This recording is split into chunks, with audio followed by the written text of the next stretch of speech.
If you're thinking of moving to the Seattle area, you might be considering Ballard. The Ballard neighborhood in Northwest Seattle has become a very popular destination for folks who are relocating to this area. I'm Emily Cressey. I'm a real estate agent, and I help people who are coming from out of town get to know what different neighborhoods are like. And so for this collection of Ballard videos here, I'm amalgamating them together. I had some clients who were living in California, interested in a new construction townhome in Ballard. And so I went out to several different locations. My sister is along for some of these. You'll hear us chatting about the neighborhoods. She actually lived in Ballard for several years, so she's sharing some of her insight into Ballard, which is fantastic. But I want you to just see what it's like on several of these different trips. And if you want more footage of Ballard, if you want to talk to me about living in Ballard, or if you just have any questions about relocating to Seattle in general, you're always welcome to reach out. I look forward to talking with you, and I hope you enjoy this video.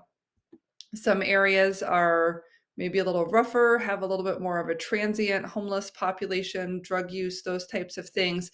And so depending on where you're coming from in your context, this might be horribly shocking, or it might be par for the course. But I want to be really transparent about that because I don't want you to feel like I'm showing you just good streets. And if you go a couple streets over, you might see something bad. One of the things that I did for these clients was actually to drive around couple of neighborhoods that they were interested in, looking for tent encampments, RV parking, people living in their RV, and those sorts of things, to just get an idea of what that looks like now. It kind of can ebb and flow as these groups of homeless kind of travel together in many cases. So I talked to a couple neighbors about that. And also just be aware that there are different neighborhoods and enclaves within Ballard. The main streets, especially Market Street, where there's more foot traffic, there also tends to be more of a panhandling culture there. Sometimes the parks are where people with drug habits tend to gather. And then as you get farther west toward Puget Sound, away from the freeway, away from the main shopping areas, it's more residential, and more so like the only people going out there are people who live out in that direction. There's not as much trouble to get into. So just thinking about where you are within Ballard is an important question to ask. As you go south toward Fremont, you get into kind of a blended area called nicknamed Freelard, Fremont Ballard. And this area tends to be a little bit more industrial, so that can have some of those concerns as well. So look forward to taking you on this trip. It'll be kind of a mix of me talking and screen footage, but I hope if you are considering living in Ballard, that it gives you a great idea of what you might be taking a look at. Now, as always, before I dive in too much to the content of Ballard, I just want to make sure we know what's going on, getting ourselves oriented and that type of thing. So let's take a look at the map and zoom out so we can see here's downtown Seattle and here's downtown Bellevue. That's where the skyscrapers are. And so Ballard is this neighborhood up here to the northwest along Puget Sound and also along the cut here. So as you go into it, you can see some nearby attractions are Green Lake, which is fantastic, Woodland Park Zoo, and we're pretty far west. So we're out here, you got to cross over Highway 99. So just when we're looking at commutes and that type of thing, the question can become, how do I get into work? So you will typically go over here to I-5, or if you're just popping into Seattle, it's easy to get on to Highway 99. A lot of buses come down here and go this way. They go 99 over the bridge, and you're down there by the Space Needle. So in the Ballard neighborhood itself, you can see some of the main streets are 80th, 85th up here is Greenwood, kind of the boundary. And then 65th, and the way our streets work in Seattle is like ground zero, and the farther north you get, the bigger the numbers get. Similarly, I-5 is ground zero, and the farther west you get, the bigger the numbers get. North is a lateral street going north away from Seattle, and these ones are going to say northwest. The vertical streets are going to say northwest on this side of the freeway and northeast on the other side of the freeway. Within this area, there's a lot of shopping. There's Market Street, which is one of the big main drags with shopping and that type of thing. Lots of pub scene type of stuff here. Some upscale shopping. Here's the farmers market. Here's the Nordic Heritage Museum. So at some point in one of these videos, we're looking at a condo that's kind of over here in this area. So I'm going to say something like we're on Market. We've gone past the National Nordic Heritage Museum, and we're going to be up here in this area, which is residential. And then if you go down along the water, you'll see more marinas and the locks. The locks are right here. This is where they have a water level change. So if you're in Lake Washington, the water is one height. If you're in Puget Sound, the water is another height. So they have kind of a water elevator that evens those out so boats can go back and forth. And then Ray's Boathouse. My husband and I went here to eat lunch the other day. Maybe I'll share some pictures of that. So anyway, just kind of giving you a little bit of orientation. Busy streets can have a lot of traffic, and one of the biggest challenges in Ballard is lack of parking. So you'll see that as we go into it. Okay, here we are in Ballard, checking out a residential area pretty far west in town. We're just off Market in the residential area. This is 34th Avenue and 65th. We're by the locks, we're by Salmon Bay. We just took a look at a townhouse that had a nice peekaboo view of the water from the rooftop deck right over here. So we're gonna drive around and see what we see, get a feel for this part of Ballard. Passed by the Nordic Heritage Museum and talked with a couple of neighbors. They said they love walking around here. It feels very safe. From the rooftop of just these units over here to our right, we saw, oh, there goes the train. It's a railroad track. It gave us a little toot toot, but wasn't too noisy. I'm just trying to hear if there's any noise. Overall, the neighborhood seems really quiet, peaceful, well maintained.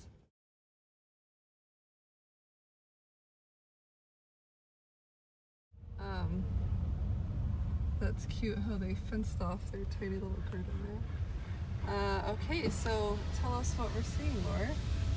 So we're coming down here to 34th, and we're going to be going along what I think is kind of like the tail end of the Burke-Gilman Trail here. So a lot of people like to take it from Leary. They come down here.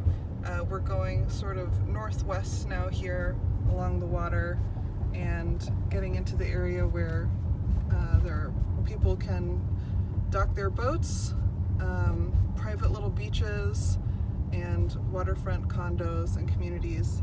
And then you can see just to my right is where the train runs along the tracks right here.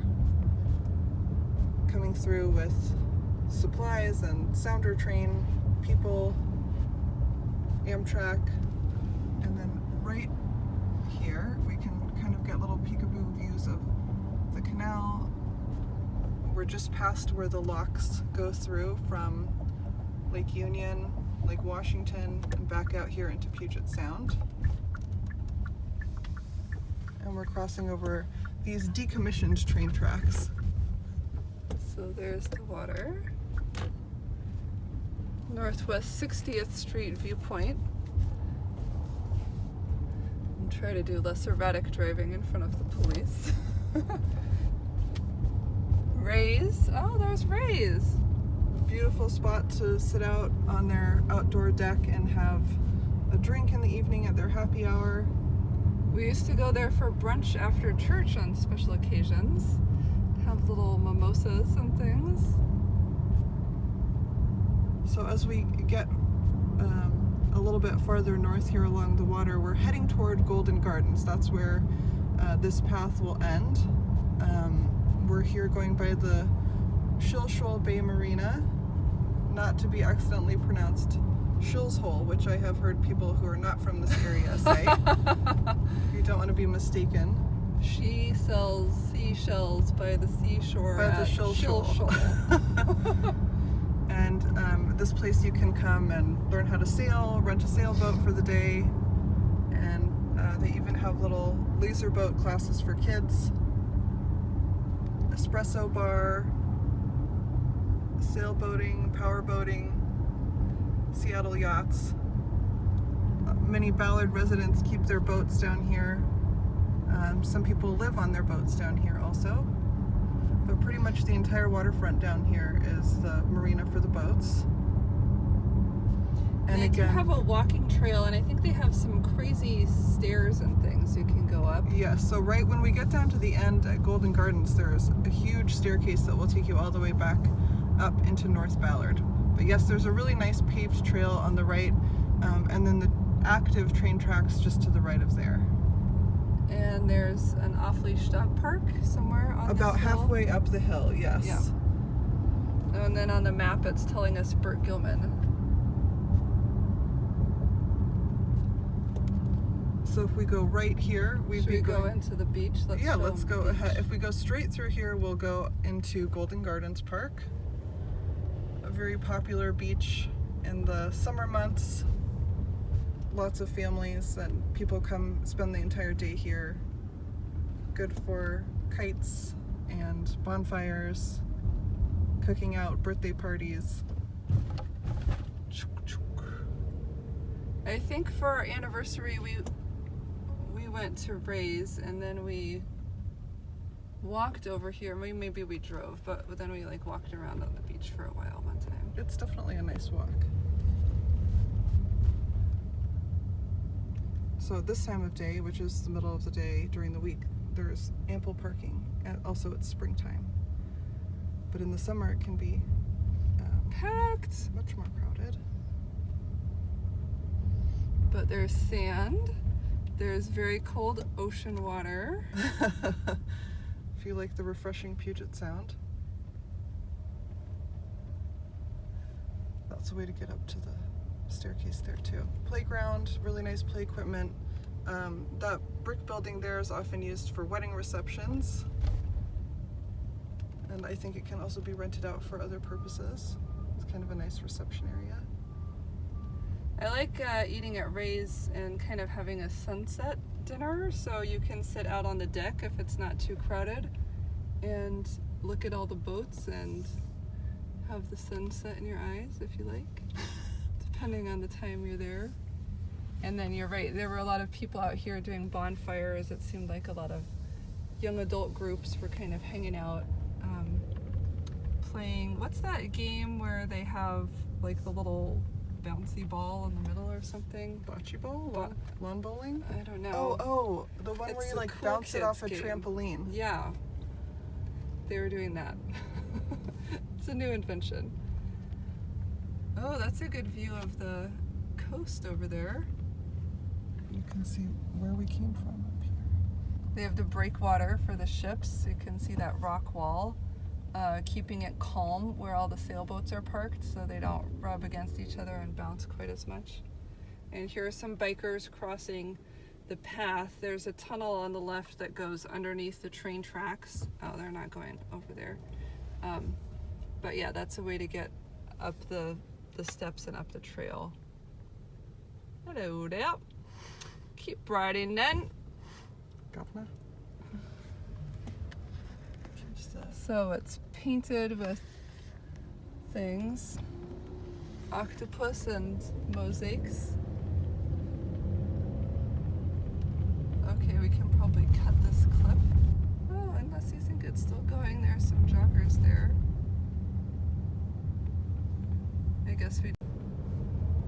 So now we're leaving Golden Gardens and going up to about 32nd and 15th Northwest by way of some switchbacks, which is how you get up from Golden Gardens into North Ballard. So now the train tracks are on our left as we travel north. The beach is down below. Beach down below. There's some of the steps. Yep.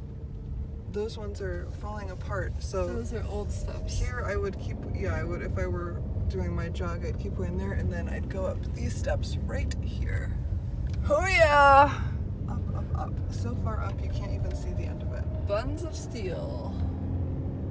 But you get a great view coming down.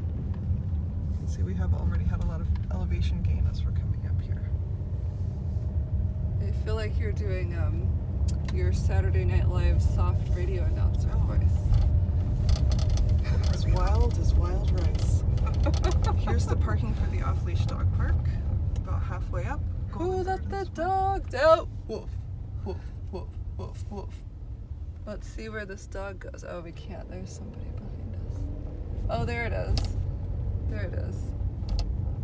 Lots of people in there, and here's the crosswalk for the stairs.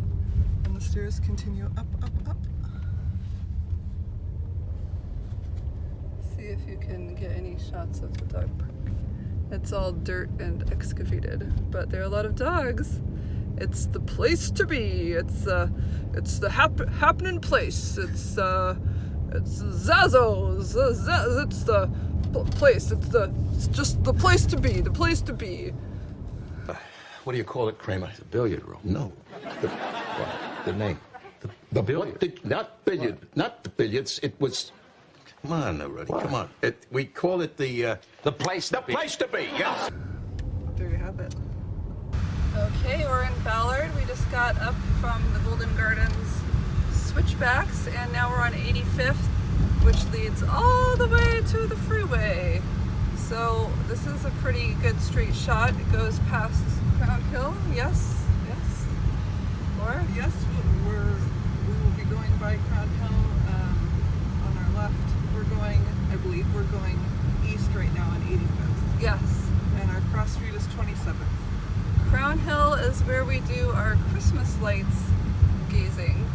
And if the neighbors are lucky, we sometimes serenade them with Christmas carols whilst walking.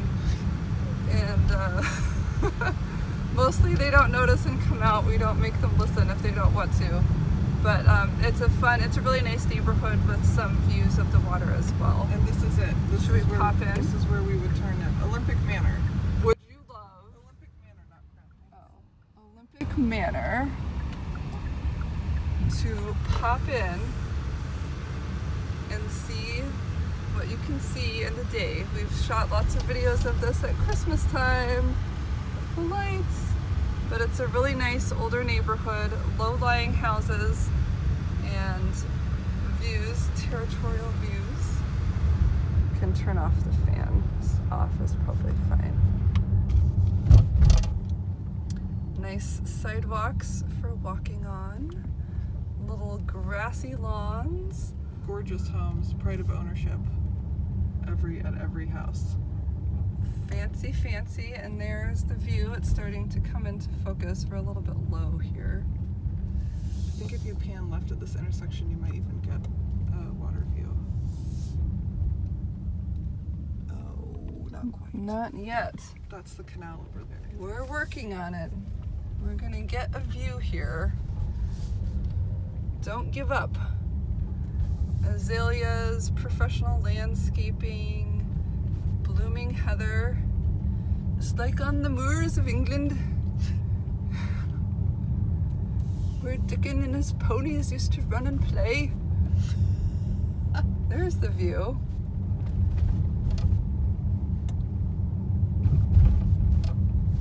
So if you were up a little higher, say on a hill in your living room on the second floor, you could probably see even more of that beautiful water over there.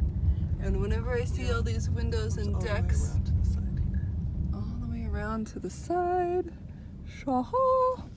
barely, but we can see it from the car. And that means you can see it from your living room. And there aren't a lot of ways to get in and out of Olympic Manor too, which really cuts down on the traffic. You have to be trying to go to Olympic Manor. Oh, a little birdie skimmed our windshield there. That's rough.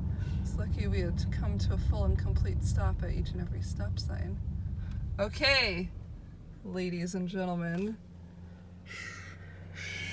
Shaw. What?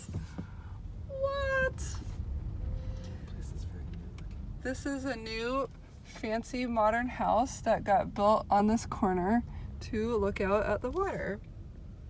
And what a kind of nice view they must have from their deck.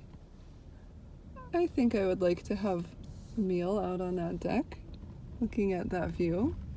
That would be okay with me.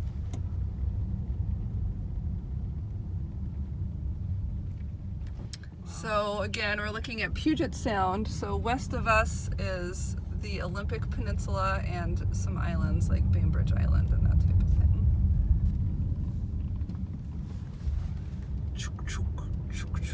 Oh, a colonial. Some columns right there. This could be it.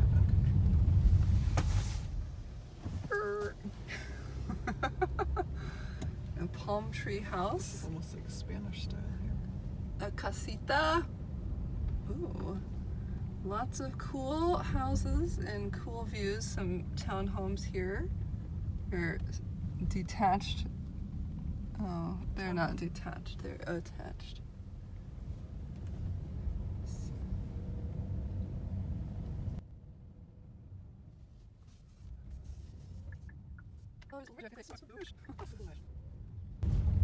So there is a railroad track, common thing along the Puget Sound coast here in the Seattle area, but we still enjoy our views from up on the hills all around.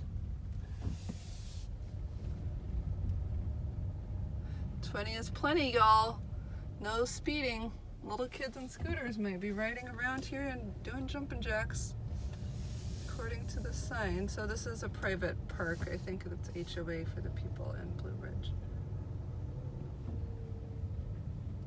Water.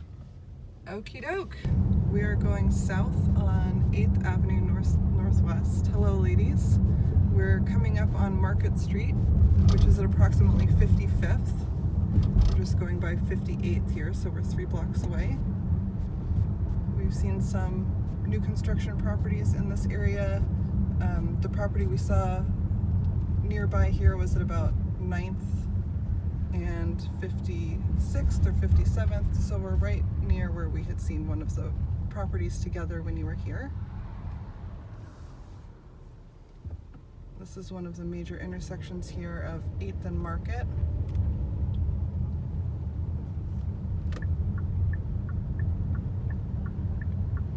And this is actually 1 block from where I used to live. So this is 54th, and then we're gonna pop over to 9th. So look at the, which house is it in? It's down by Did it have a name or a project name or something? 928 Northwest 54th. Okay. It's used. So here's a new construction thing.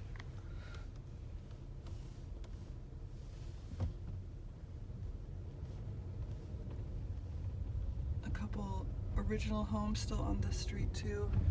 Some new construction here on this side, townhomes. And still some original homes. I don't know how much longer those would last. And more townhomes on the south side of the street. Can I get through here? I don't know if you can fit. Ooh, I don't know if you can fit. All right, we're gonna pause it and go a different way. All right, take 2 or part 2. We're going down 53rd now instead of 54th. There's my old house right there. Oh. And lots of new townhomes on this street that were not in existence when I was here. Here's one going in. I think this really shows how things get parked up though. Oh yes, that we had a hard time getting through. We had to back up out of that street and try again. And street parking is really tight. Then at the end of 53rd here at 9th, we have the Gilman Playground, which has a huge new play structure, an open field, some baseball fields that definitely get used. When I lived here, they also had a lot of people who would have their dogs off leash playing fetch there, which isn't allowed, but it still happened a lot. And here we are at 9th and 54th. There's that project that blocked us from before.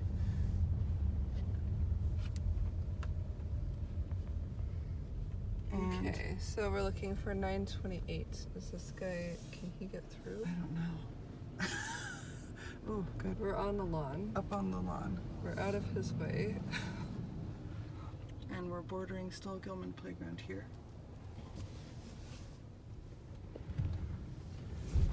People just parking anywhere they can here. So these are the ones where there were 3 that were almost done, and then they were going to build like 20 other ones. Oh, wow. So this was where they wanted to be on 54th, and these must be the 3 that are complete. Right on the corner. And then they have very tall projects, maybe 5 or 6 stories on the surrounding blocks. But of course, you keep your light and air on this side because you have Gilman Playground right here, which is always going to be a very busy place as far as people parking, I would expect. And then you have some more maybe commercial or Boxing gym. commercial and light industrial as we get a little bit closer to 15th.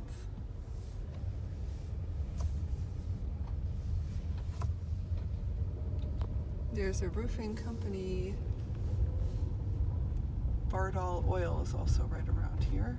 Kind of that free lard area I was talking about between Fremont and Ballard.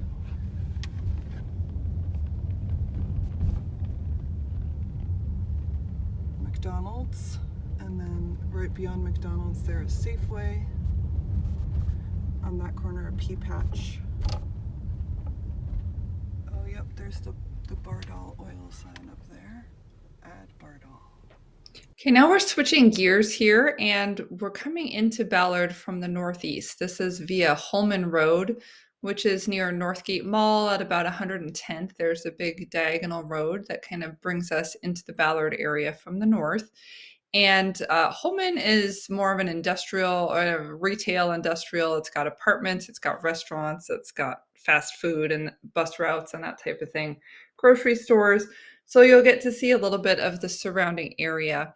And my plan on this little journey that I'll be filming and taking you on is I had some clients who were interested in new construction townhomes that were behind the Safeway on 85th and 15th, which is one of the busiest and main intersections.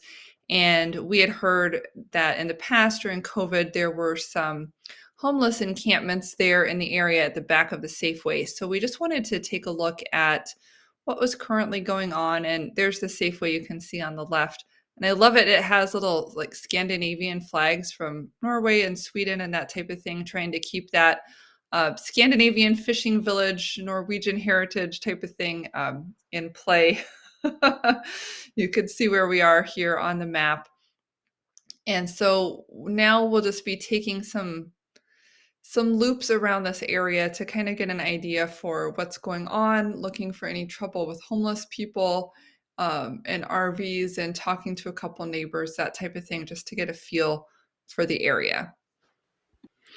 Now, I do work with a lot of out-of-state relocation parties who are buying a house here in Seattle and moving in. So if you need me to check out a specific area for you, I would be happy to do it. But I thought this gave us some nice footage of Ballard, and I like to do little neighborhood highlight reels so you can get the idea of what it's like, not just to live there when we go look at the individual house or the individual townhome, but kind of what's the feeling in the neighborhood. I mean, you can see here in Ballard, we have little shops and bars. We have big grocery stores. We have big apartment buildings. I mean, this is a cute little walkable urban neighborhood in many ways. But what I find in Seattle is when we do get walkable, we also get a tendency to find panhandling and drugs and that type of thing. There's a little Crown Hill dentist place over there. So it's great to be able to see what's actually going on in the neighborhood that you're actually interested in so that you can get a real-time look at the situation. So here, as we get off of 85th and 15th, we're kind of back just a couple blocks and we're in a much more residential area. You can see single-family homes, nice sidewalks, lawns. And remember, these are $1 million plus properties. So even though they're smaller and older, they're still expensive, largely because you're very close to Seattle. And so I think when you're choosing a home, a lot of the neighborhood comes down to what you're looking for in terms of outside of your 4 walls. Are you looking for a close commute? Are you looking for walkability? Are you looking for water views? You can see here midday, we've got neighbors out walking dogs and a pretty friendly area. Certainly lots of parking, and parking concerns are a big issue in Ballard as well, just because they don't tend to, when they build these new, you can see these blue and gray townhomes here. When they build things like that, they might build 8 units where there used to be 2 or 3 houses, and the 2 or 3 houses would have a driveway and a garage, and the townhomes might have parking for 1 car per household.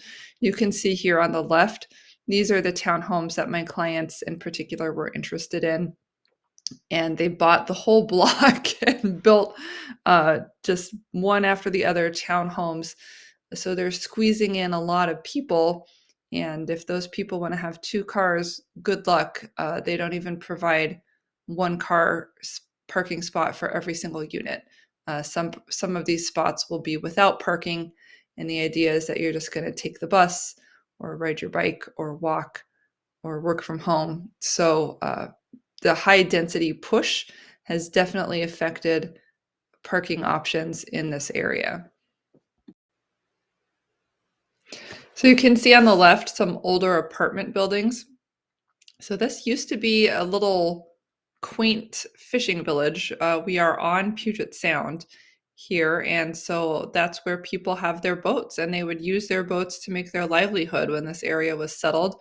We have people who still take their boats out to the ocean, even up to Alaska, to do fishing for different crab and different types of fish during different seasons.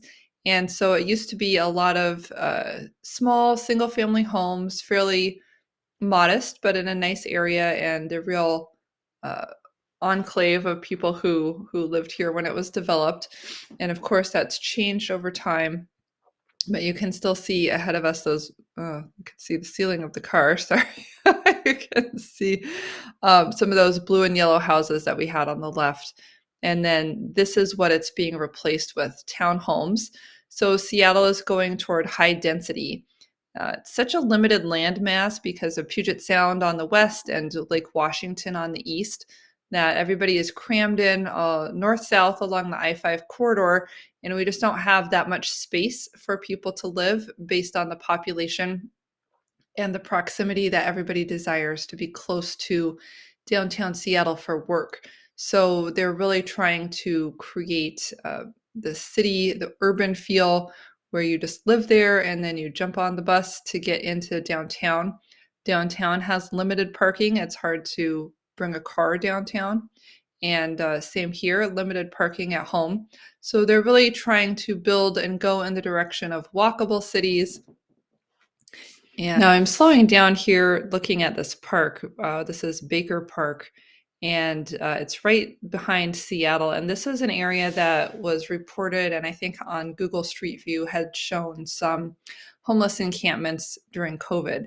And so parks in this area tend to be one point of congregation for homeless people because they can maybe camp there, do drugs there, and those types of things. So it's always a good idea, if, especially in an urban area, if you're moving in and you know there's a park nearby, like go check it out and talk to the locals and see what their experience is in the park. You can see right ahead of me, we just passed it, but there was like a glass beer bottle or something like that on the sidewalk. So you just want to get an idea for how much homeless activity, loitering, panhandling, those types of things are going on in and around parks and other public property in the neighborhood. Here you can see some other nice homes and apartment buildings. And I believe, as I recall up here, I'm going to run into a guy who's out watering his lawn or something like that. And so, oh, look, there's an RV right here. So that looks like it could be parked there long term. It's possible somebody could be living in there. Same with this pink camper. That looks like somebody might be living in there.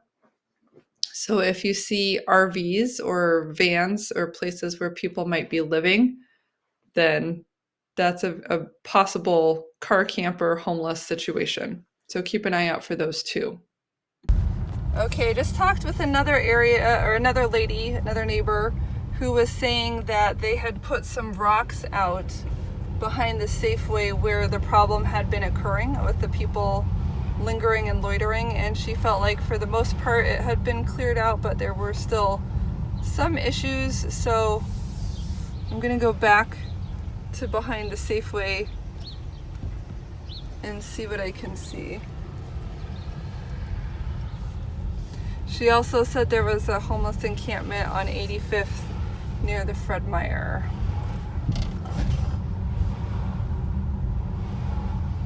Oh, I think it might be here. Maybe it's this little park. So I do see these rocks on the sidewalk. Let's go up here. And she said she noticed that some houses that were for sale were like right near here, so that maybe it was an ongoing problem for them. But if they're putting in rocks, I mean, it does seem like they're trying to discourage it from being an ongoing issue.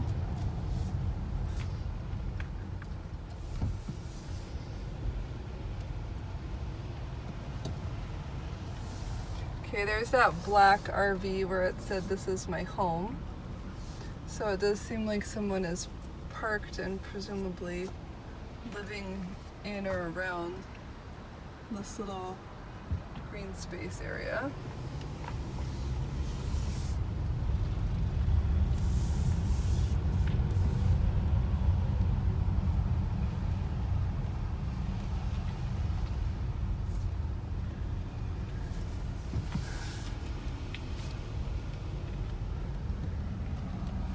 So yeah, I think these are the rocks. I do see some tents right there.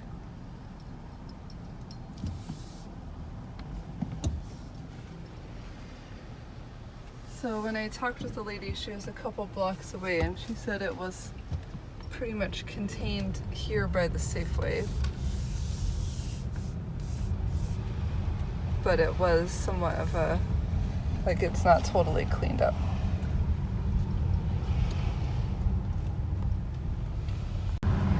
Okay, I'm just driving home, so I will say that I talked with that guy who was lingering on the corner with the grocery bag, since he was still there when I came around. And he had like real bad teeth issues, so I don't know if he was impoverished or a drug person himself, but I did try to chat with him a little bit about it, and he said, I asked, is this a safe area? And he said he definitely thought so, because he hadn't heard of anything happening around here for like a year. And then I asked him about the tent city and that type of thing, and he said, well, it was only those 2 tents by the Safeway, and he felt that they were very quiet.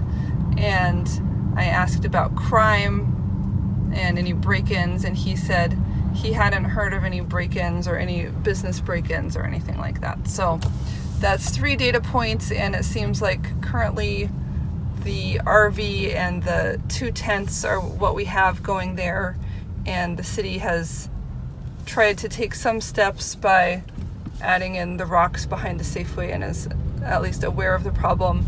It looks pretty nice right now. So hope that's helpful, and let me know what you guys think. If you have any questions, I'm always here to help. Okay, bye-bye.